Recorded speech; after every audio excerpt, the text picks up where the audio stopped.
Hello students, welcome to Edugrown. मेरा नाम है सोनिया सुराना। आज इस पर्टिकुलर वीडियो लेक्चर में हम कवर करेंगे क्लास 12 के चैप्टर 2 को, which is kings, farmers and towns MCQs. So ये एड्यूग्रोन की शाइनिंग स्टार सीरीज़ है। इस पर्टिकुलर सीरीज़ में आपको सारे के सारे एमसीक्यूज मिलेंगे जिसे आप सॉल्व करिए। अलॉन्ग विद दैट आप अपने स्कोर्स नोट डाउन कर सकते हैं। नोट डाउन करने के बाद आप टैली करिए तो आपको पता चलेगा कि where do you stand. So, starting with it, your first question is, who issued the first coin bearing the name of the rulers? किसने सबसे पहले कॉइन्स इशू किए थे जिस पे रूलर्स का नाम लिखा था? तो आपके ऑप्शंस हैं, first Mauryas, B Guptas, C Indo Greeks and fourth Satavahanas. तो इनमें से कौन से रूलर्स थे जिन्होंने कॉइन्स इशू किए थे जिस पे रूलर्स का नाम लिखा था? So the correct answer for this question is Indo Greeks. Indo Greeks जो थे ये फर्स्ट पर्सन या फर्स्ट कम्युनिटी थी जिन्होंने कॉइन्स निकालना चालू किए थे। और उन कॉइन्स पे अगर आप देखेंगे, अगर आप उन कॉइन्स के बारे में पढ़ेंगे तो उसमें आपको पता चलेगा कि इनमें रूलर्स के नाम मेंशन करते थे वो लोग। Coming to the second question, Ashoka is mentioned by which title in his inscription? Ashoka ने काफ़ी बड़े बड़े इंस्क्रिप्शंस लिखवाए थे। उनकी काफ़ी सारी राइटिंग्स थी। बुद्धिस्ट को वो बहुत ज़्यादा मानते थे। तो जब उन्होंने अपने इंस्क्रिप्शंस लिखवाना चालू किए तो उधर पे उन्हें किस नाम से मेंशन किया जाता था? So the first option is A Ashoka Piyadasi, second मस्तुबन Ashoka, C Devanam Piyadasi and D Devaputra Piyadasi. इनमें से कौन से नाम से अशोका फेमस थे या अशोका अपने इंस्क्रिप्शंस को लिखवाते थे? तो इसका करेक्ट आंसर है देवानम पियादासी। तो जब हम देखते हैं अशोका के बारे में, अशोका जो थे वो बुद्धिस्ट को काफ़ी मानते थे।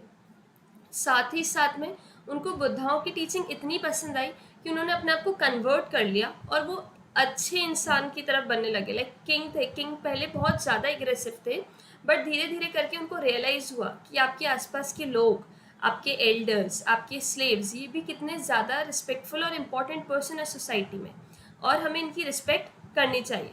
और साथ ही साथ कहीं ना कहीं वो अपने टाइटल को भी जस्टिफाई कर रहे थे क्योंकि वो लोगों के साथ अच्छा करने में बिलीव करते थे, लोगों के लिए अपनी रिस्पेक्ट रखने को बिलीव करते थे। Coming to the next question, what are the big rocks kept on the bureau in central and south India called?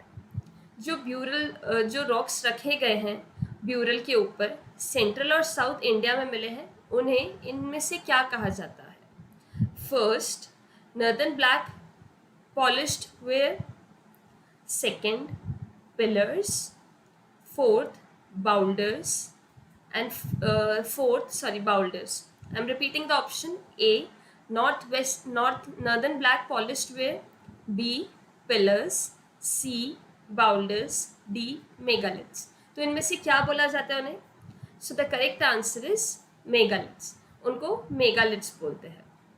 जो भी रॉक्स आपको देखने में मिलेंगे, लाइक ब्यूरल या किसी के कॉफिन के ऊपर जो रॉक्स रखे जाते थे, उन्हें अगर आप देखेंगे ध्यान से तो उनको मेगालिथ्स का नाम दिया गया था। और ये मोस्टली कहाँ पे मिलते थे? ये सेंट्रल और साउथ इंडिया में मिलते थे। Coming to the next question, who compose the Prayag Prashasti in praise of Samudragupta? Samudragupta के प्रेज में उनकी अच्छाइयों को लेके लोगों ने कुछ अच्छी बातें लिखी, मतलब उनके बारे में लिखा। ठीक है, प्रशस्ति इज द राइटिंग जो कि किसकी प्रेज में, किसकी अच्छाइयों के बारे में लिखी गई? समुद्रगुप्ता के बारे में। तो इनमें से कौन से राइटर थे या कौन से पोएट थे जिन्होंने उनके बारे में प्रशस्ति लिखी? So your options are A Prabhavati Gupta, B Harisena, C Kautilya, D Banabhatta. So the correct answer is Harisena. Harisena जो थे ये कोर्ट पोएट थे समुद्रगुप्ता की कोर्ट में और इन्होंने ही प्रशस्ति लिखी, इन्होंने ही उनको उनके प्रेज में राइटिंग्स लिखी हैं काफ़ी सारी, उनके बारे में बताया कि ये कितने ज़्यादा अच्छे किंग हुआ करते थे। Coming to the next question, who appointed Dhamma Mahamatras? धर्म को सिखाने के लिए, धर्म को आगे बढ़ाने के लिए किसने इनमें से धर्म के गुरुओं को अपॉइंट किया या टीचर्स को अपॉइंट किया कि वो जाएं और वो लोगों को धर्म के बारे में बताएं?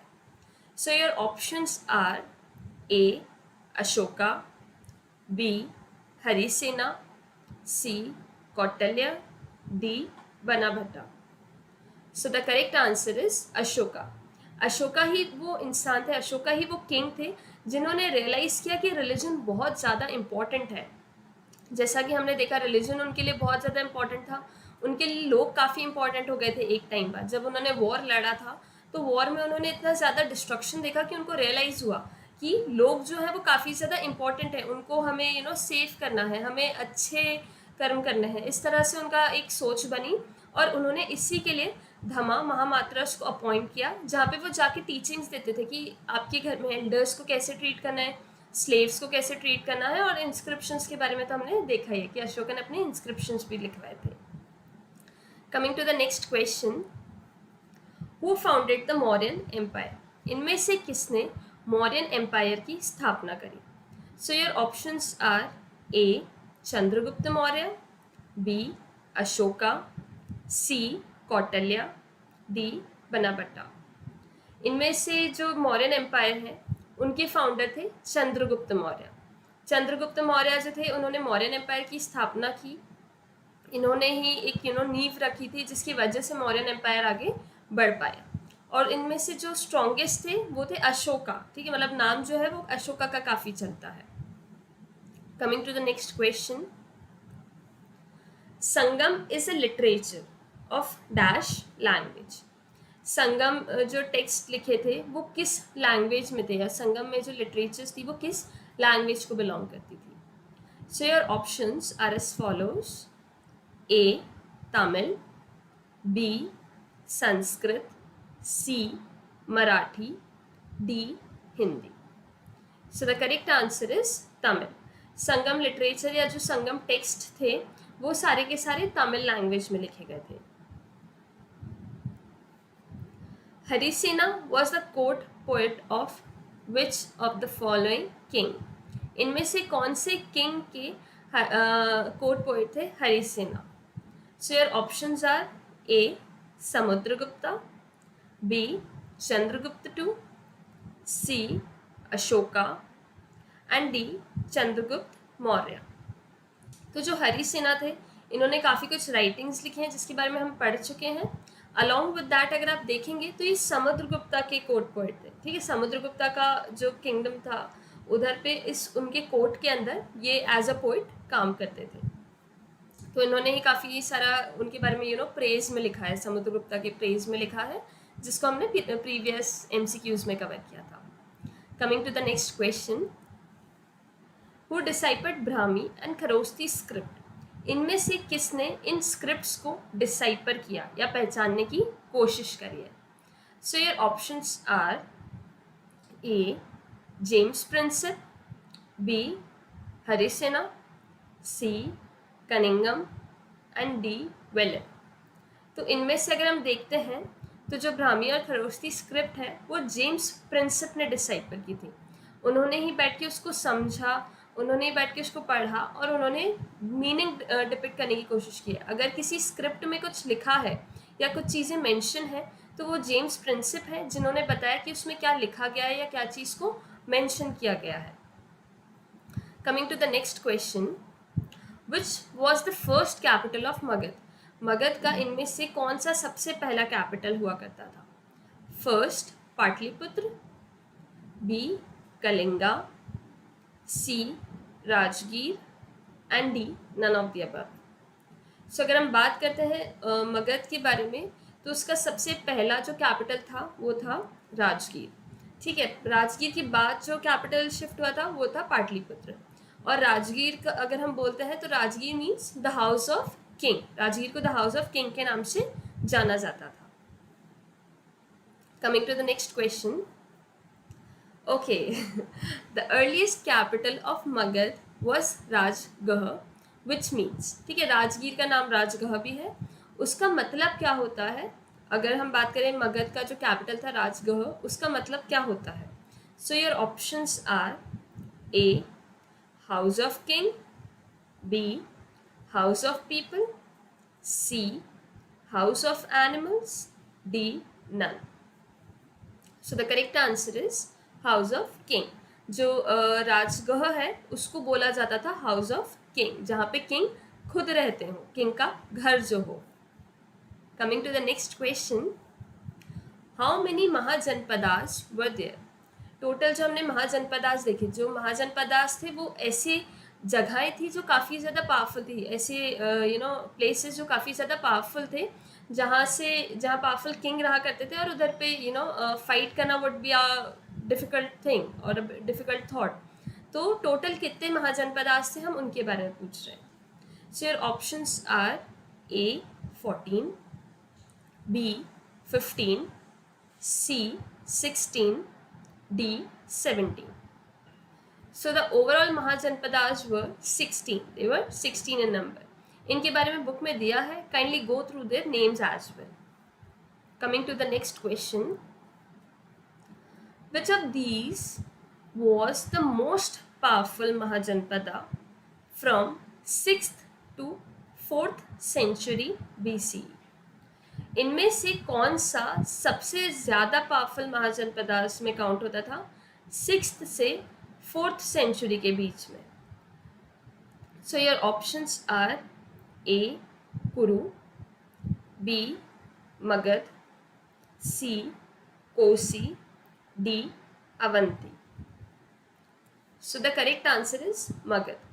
मगध जो था वो सबसे पावरफुल महाजनपदास में आता था. It was the most powerful place जहाँ पे powerful kings रहा करते थे, and it was a good city. Coming to the next question, ventures of which of the following traders were risky but highly profitable? Like इनमें से कौन से traders थे जिनका कामकाज और इनके ventures जो थे, जो उनके trade relations थे, वो काफ़ी ज़्यादा risky हुआ करते थे, लेकिन अगर हम प्रॉफिट की बात करें तो वो उतने ही ज़्यादा प्रॉफिटेबल भी थे. So your options are A peddlers, B seafarers, C merchants with caravans of bullock carts. Caravans is a group, certainly it's a group, and D all of the above. So the correct answer is seafarers.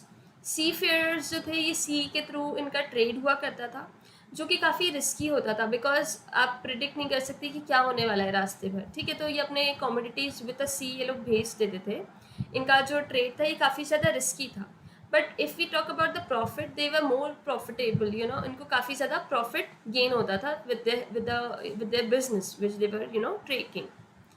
Coming to the next question, which of these archaeological sources occupy a significant place in the reconstruction of ancient Indian history?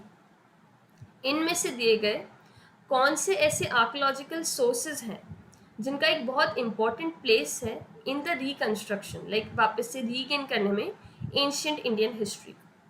So your options are A Vedas, B coins, C inscription, and D both B and C. So the correct answer is coins and inscription, which is D. So coins और inscriptions, इन पे इतना ज़्यादा significant amount of data मिलता है इनसे. अगर आप coins को देखेंगे तो उसमें king का नाम दिखेगा, कब से कब तक उनका रूल रहा है उसके बारे में आपको थोड़ा बहुत पता चलेगा. Along with that inscriptions या उनकी आप writings देखते हैं तो आपको पता चलता है कि kings के क्या thought थे, लोग उनके बारे में कितना सोचते थे, या उनको किस नाम से बुलाया जाता था, किस तरह का उनका एक रूटीन था, वो किस चीज़ को ज़्यादा मानते थे, उनके बारे में हमें पता चलता है इंस्क्रिप्शन से. तो somewhere these two things they are very significant if you want to know about the ancient Indian history. Coming to the next question, the first gold coin was issued in the first century CE by. जो सबसे पहला gold coin issue था, ठीक है, यहाँ पे हम gold coin की बात कर रहे हैं, was issued in the first century CE by. वो किसने इशू किया था फर्स्ट सेंचुरी में? So your options are A Mauryas, B. Mughals, C. Kushanas, and D. Rajput. So the correct answer is Kushanas. Kushanas थे जिन्होंने सबसे पहले गोल्ड कॉइन इशू किया था फर्स्ट सेंचुरी में. Coming to the next question, the dash describes the plight of the subjects of a wicked king. These included elderly women, men, cultivators, herders, village boys and even animals. तो अगर हम बात करें इनमें से कौन सी चीज़ है, इनमें से कौन सा चीज़ है जो डिस्क्राइब करता है विकेड किंग को, कि जो किंग है वो काफ़ी ज़्यादा क्रूशल हुआ करता होगा. अलॉन्ग विद दैट वो इंक्लूड करता है elderly women, men, cultivators, herders, village boys and even animals के बारे में. इनमें से ऐसी कौन सा सब्जेक्ट है ना. So basically your options are A Gandatindu Jataka or you can say normally Jatakas, B Panchatantra, C Jatakas and D Vayu Shastra. So the correct answer is A Gandatindu Jataka. ये एक ऐसी स्टोरी या बोल सकते हैं ऐसी स्टोरी है जिसमें डिस्क्राइब किया गया था द प्लाइट्स ऑफ द सब्जेक्ट. मतलब उन्होंने उनमें सब्जेक्ट्स के बारे में बात की थी जिसमें हुआ करते थे विकेड किंग, जो बहुत ज़्यादा क्रूशल और क्रूअल किंग थे, बहुत ज़्यादा आप कह सकते हो खराब किंग थे, और साथ ही साथ वो बहुत ज़्यादा अत्याचार करते थे अपने लोगों पे, अपने पीपल पे, अपने क्राउड पे. अलॉन्ग विद दैट उसमें बात करी गई थी एल्डरली वुमेन के बारे में, मेन के बारे में, कल्टिवेटर्स, हर्डरर्स, विलेज बॉयज और इवन एनिमल्स के बारे में. Coming to the next question, according to the rock inscription in Sanskrit, जो रॉक पे लिखा गया है संस्कृत में, composed around 2nd century CE, Sudardarshan Lake, an artificial reservoir was repaired by. Inscription में मेंशन है एक सुदर्शना लेक के बारे में जो कि एक आर्टिफिशियल रिजर्वॉयर था या आर्टिफिशियल सोर्स ऑफ वाटर था. उसको इनमें से किसने रिपेयर करवाया था, किसने ठीक करवाया था. So your options are A Kushanas king Kanishka, B Shaka king Rudradaman, C Kannauj ruler Harsha, D Chandragupta two. So the correct answer is Shaka king Rudradaman. उन्होंने ही ठीक करवाया था इस सुदर्शना लेक को, जो कि एक आर्टिफिशियल रिजर्वॉयर थी. उन्होंने ठीक करवाया था ताकि उनकी जो प्रजा है, उनके जो लोग हैं, वो पानी को ईजिली एक्वायर कर सकें, उनको वाटर एक्वायर करने में दिक्कत ना जाए. और नॉर्मली उनका यही मेन मोटिव था कि हर एक इंसान को पानी मिल सके. Coming to the next question, which of the following statement is incorrect regarding the word गहपति? इनमें से कौन सा दिया गया स्टेटमेंट गलत है with respect to the word गहपति? The options are A, they are the owners, master or head of a household. B, they are the owner of the resource, land and animals. C, they are the officials of the king. D, they belong to the urban elite. तो सबसे पहला option है दे are the owners, कि वो खुद owner, master और head हुआ करते थे अपने हाउस होल्ड के, अपने घर के. सेकेंड, वही लोग जो थे गहपति, जो लोग थे वो लैंड और एनिमल्स को कंट्रोल करते थे या उनके ओनर हुआ करते थे एक तरह से. सी, वो लोग किंग के अंडर काम करते थे या किंग के ऑफिशियल्स हुआ करते थे जो किंग के लिए काम करते हों. D, they belong to the urban elite, वो अर्बन ग्रुप में या अर्बन जो अर्बन में रिच पीपल हैं, रिच कैटेगरी है, उनको बिलोंग करते थे. तो इनमें से कौन सा स्टेटमेंट इनकरेक्ट है? So the answer is C, they are the officials of the king. वो ऑफिशियल्स नहीं थे किंग के, दे वर द ओनर्स. गहपति जो हम वर्ड यूज करते हैं, हम ये बताते हैं कि ओनर्स हुआ करते थे लोग, मास्टर्स थे, हेड थे हाउस होल्ड के, उन्हीं के अंडर सारे रिसोर्सेज थे, लैंड, एनिमल्स, उनके घर का जितना भी चीज़ हुआ करता था वो सब उन्हीं को ही बिलोंग करता था. और वो लोग काफ़ी ज़्यादा रिच हुआ करते थे, they were the urban elites, but वो किंग के लिए एज एन ऑफिशियल काम नहीं करते थे. Coming to the next question, Tamil Sangam literature mention ploughman as. Tamil Sangam literature में प्लगमन के बारे में मेंशन किया है, बट इनमें से कौन से वर्ड को वो प्लगमन का नाम देना चाहते हैं या प्लगमन बुलाते थे? So your options are A Panini, B Adimai, C Uzhavar, D Velar. So the correct answer is Uzhavar. Whenever we are going to talk about the Tamil Sangam literature, और उसमें अगर हम plugmen की बात करें तो the plugmen were Uzhavars. Coming to the next question. Now, same Tamil Sangam literature, जो हम Tamil Sangam literature की बात करते हैं, वो mention करता है slaves के बारे में भी. सो उनमें जो स्लेव्स के बारे में मेंशन किया है, इनमें से कौन सा word was used for slaves? So your options are A Panini, B Adimai, C Uzhavar, D Velar. So the correct answer is Adimai. Adimai जो है वो मेंशन किया गया है तमिल संगम लिटरेचर में एज अ स्लेव. अगर लिटरेचर आप पढ़ेंगे और उसमें अधिमय वर्ड लिखा आएगा, that means the people are talking about the slaves at that time. Coming to the next question. Tamil Sangam literature mentions land owners as. Tamil Sangam literature में लैंड ओनर्स का भी जिक्र किया गया है, तो इनमें से कौन सा वर्ड जो था वो लैंड ओनर्स के लिए यूज कर रहे थे? So your options are first Panini, B Adimai, C Uzhavar, D Velar. So the correct answer is Velar. Velar were the land owners which were mentioned in the Tamil Sangam literature. Coming to the next question. This particular gold coins which facilitated long distance transactions were issued by.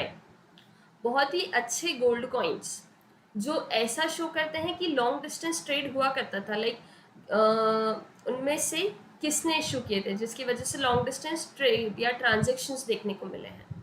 So the first option is Kushanas, B the Mauryan rulers, C the Saka rulers, D the Gupta rulers. So the correct answer is D the Gupta rulers.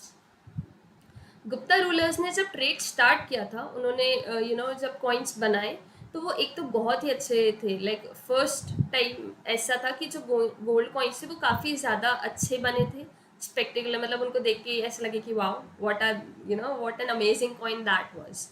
Along with that वो coins बहुत सारी जगह पे मिले. Like आप देखेंगे तो बहुत सारी जगहों पे उनका इंसिडेंट्स है. लाइक अफगानिस्तान में भी मिले थे, ठीक है, रोमन में भी मिले थे. दैट मीन्स कि ट्रांजेक्शन्स हो रहा था या there was a dealing between these two groups और दीज टू प्लेसेस. ठीक है, अगर एक जगह के कॉइन्स दूसरी जगह पे मिल रहे हैं, दूसरी जगह के कॉइन्स तीसरी जगह पे मिल रहे हैं, दैट मीन्स कि कुछ ना कुछ ट्रांजेक्शन्स हो रहे थे, कुछ ना कुछ ट्रेड हो रहे थे. So the Gupta rulers were the people or the group which have issued gold coins, जिनकी वजह से ये भी पता चलता है कि long distance transactions हुआ करता था. Coming to the next question. Which of these was Ashoka reign? Ashoka का जो टाइम पीरियड था जिसमें अशोका ने रूल किया, उनमें से कौन सा था? First approximately 268 to 231 BCE. Second, circa 600 to 500 BCE. C, circa 606 to 647 CE. And D, circa 200 to 100 BCE.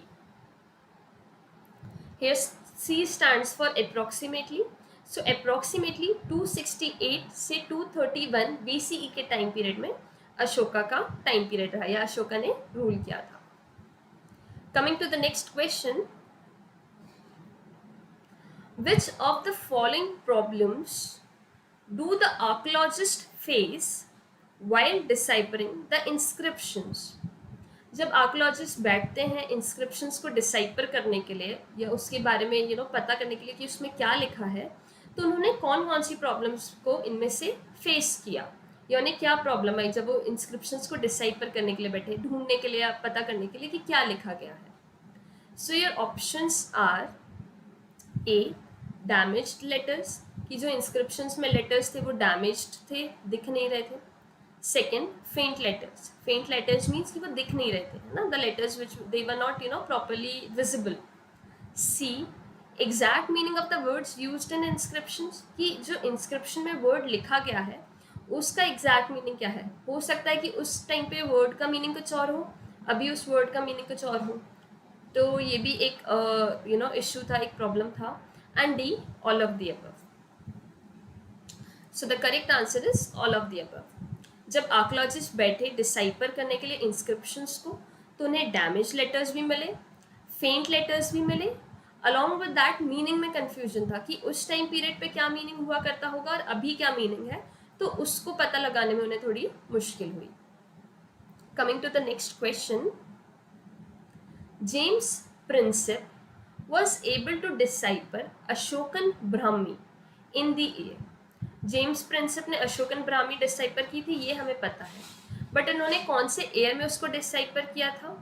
So your options are A 1835, B 1838, C 1856, D 1738. So the correct answer is 1838 B. James Prinsep ने अशोकन ब्राह्मी को 1838 में decipher किया या उसमें पता लगाया कि क्या लिखने की कोशिश करी है. Coming to the next question. Scholars in the late 19th and early 20th century were primary interested in the histories of. जो स्कॉलर्स थे वो लेट 19th और अर्ली 20th सेंचुरी की बात हो रही है यहाँ पे, वो किस चीज़ में इंटरेस्टेड थे, किस चीज़ की स्टडी में इंटरेस्टेड थे, हिस्ट्री में.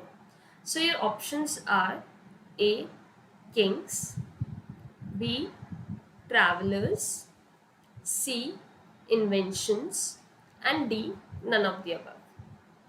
सो the correct answer is Kings.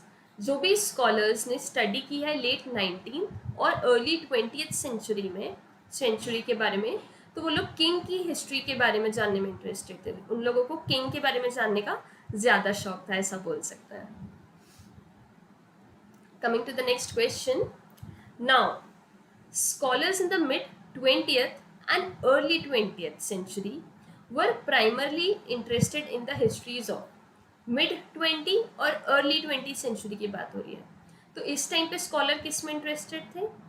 Your options are A kings, B issues such as economic change, different social group and many more, C religious belief of the people, D marginalized group. तो जो scholars थे mid 20 और early 20th century में, वो लोग interested थे in the issues such as economic change, different social groups etcetera. तो वो इन सब के बारे में जानने में ज़्यादा इंटरेस्टेड थे. Next question. Name the language in which Ashokan inscriptions were written. इनमें से दी गई हुई कौन सी लैंग्वेज में अशोकन इंस्क्रिप्शंस रिटन है. Your options are A Pali, Prakrit and Greek, B Pali, Sanskrit, Aramaic, C Pali, Prakrit and Aramaic, D Pali, Sanskrit and Greek. So the correct answer is C, Pali, Prakrit and Armenic. These were the languages जिसमें Ashokan inscriptions जो थे वो written थे. पाली, Prakrit and आर्मेनिक, इसमें ही Ashokan inscriptions जो था वो written था. Coming to the next question. Now, Rajagaha, which was the capital of Magad, was fortified settlement. ठीक है, फोर्टिफाइड इज कि काफ़ी बड़ा सा सेटलमेंट था, located amongst hills. Later in the 4th century BCE the capital was shifted to Pataliputra, present day Patna. Repeating, Rajgarh which was a capital of Magad, was a fortified settlement located amongst hill. Later in the 4th century BCE, the capital was shifted to Patliputra, present-day Patna. Identify the incorrect reason about choosing the city of Patliputra in this aspect. तो अगर अपन बात करते हैं राजगढ़ की, तो वो capital था सबसे पहले मगध का, and that was a fortified settlement, मतलब उसमें अच्छी दीवारें थी और कम्प्लीटली वो पैक्ड था और वो हिल्स में लोकेटेड था. 4th सेंचुरी की बात करते हैं तो उसका जो कैपिटल है वो शिफ्ट हो जाता है Pataliputra, which is right now in Patna. तो इनमें से कौन सा दिया गया रीजन जो है वो इनकरेक्ट है about choosing the city of Patliputra in this aspect? So your options are as follows. A. Patliputra is situated at the bank of river Ganga, which was a commanding route of communication along the Ganga. सबसे पहले बोलना चाह रहे हैं कि जो पाटलिपुत्र है वो रिवर गंगा के पास था, जिसकी वजह से कमांडिंग रूट बन जाता है वो, या कम्युनिकेशन के लिए हेल्पफुल होता है along with the Ganga. Second, its central location in northeastern India led rulers of successive dynasties to base their administrative capital here. यहाँ पे जो इसकी सेंट्रल लोकेशन की बात करें नॉर्थ ईस्ट इंडिया में, उसकी वजह से जो सक्सेसिव डायनेस्टीज आई उनका एडमिनिस्ट्रेटिव कैपिटल बना दिया गया उसको. C. It is situated at the confluence of the Ganga, Gandak and Son rivers. Pataliputra formed a water fort और जल दुर्गा. ठीक है, जो पाटलिपुत्र था उसको वाटर फोर्ट बना दिया गया, लाइक पानी में महल बना दिया गया एक तरह से बोला जाए, क्योंकि वो सिचुएटेड था उसके और आसपास सारी की सारी रिवर्स प्रेजेंट थी. And D. Pataliputra is the capital of Nandas, Mauryas, Sungas and the Gupta down to Cholas. तो इस तरह से उनका पाटलिपुत्र के जो रूलिंग डायनेस्टीज हैं वो चेंज हुए. सबसे पहले नंदास थे, then Mauryas, then Sungas, then Guptas and down to Cholas. तो इसकी वजह से Pataliputra as a capital change हुआ. सो इनमें से कौन से options they are right? Option A, option B, option C और option D. So option D is correct, but if we talk about the इनमें से कौन सा रॉन्ग ऑप्शन है, रीजन है, so it's option D only. Patliputra is the capital of Nandas, Mauryas, Sungas and the Guptas down to the Cholas. So this is not the reason why Patliputra was chosen as the capital. So I hope you would have liked this video. अगर आपको ये video पसंद आया है तो just Thums up, and नीचे अगर आपको कुछ भी दिक्कत होती है तो आप कमेंट सेक्शन में मेंशन कर सकते हैं. We are there to help you out. Along with that Edugrown पे आपको सारे के सारे एजुकेशनल प्रॉब्लम्स के सल्यूशन मिल जाएंगे. तो अगर आपको किसी भी तरह का कुछ भी प्रॉब्लम होता है तो आप हमें कॉन्टैक्ट कर सकते हैं. Thank you. Have a good day.